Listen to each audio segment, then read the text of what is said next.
calculators with a pencil and paper. Katherine Johnson here, she was able to calculate the trajectory to get John Glenn into orbit, to get our astronauts to the moon. So just incredible gratitude right there.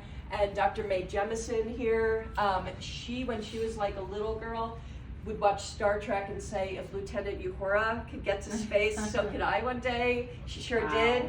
And when she retired in the early 90s from NASA, she came full circle, guest starred as a lieutenant on Star Trek The Next Generation. Wow, that's so funny. And what's really cool these days, she's still heavily involved in space exploration. Have you heard of DARPA, the Defense Advanced Research Project Agency, like top secret stuff? Yeah. They funded her to head up the 100-year Starship project. Oh, wow. And the goal is to get humanity to the next star system within the century.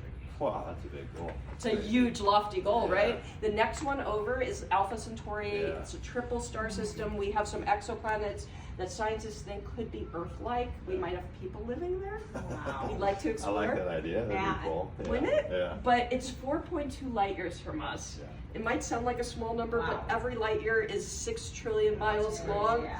So over 25 trillion miles away. Right now, we don't have the technology to get us there within a human lifetime, but I hope she works on doing that. Right. So pretty sick. And last but not least, our little case over here.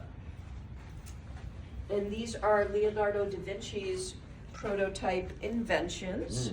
Now, aside from being the blue Teenage Mutant Ninja Turtle, what is Leo famous for? Oh, all sorts of things. All kinds of things. He was truly a Renaissance man. So not only did he paint the Mona Lisa, and some people think it was in his image, but without the beard, right? So funny. He also was a naturalist. He paid attention to how things work in nature, how birds use their wings to take flight, and he invented the first flying machine back in the Did he actually use 1500s. it?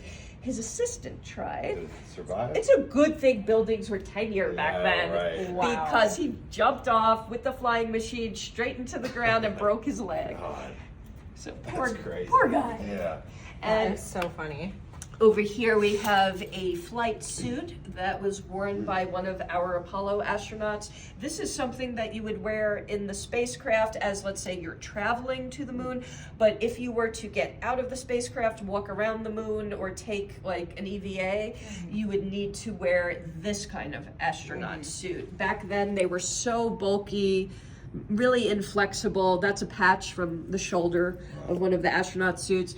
But these days they're going to be much more comfortable. Really? And up top, last but not least, are the meteorites from the National Park Service.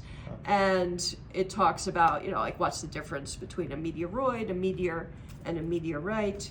And when folks bring by funky looking rocks to see if it's from space, nine out of 10 times we let them down gently, like, you don't actually have a meteorite here, but you do have a meteor wrong. That's funny. That's funny. Yeah.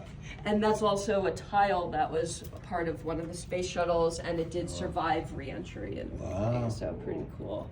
That looks like a small jacket. It's like a Right? children's jacket or something. Right? Yeah. I feel like they were shorter back then. They had to be, They were Some weights.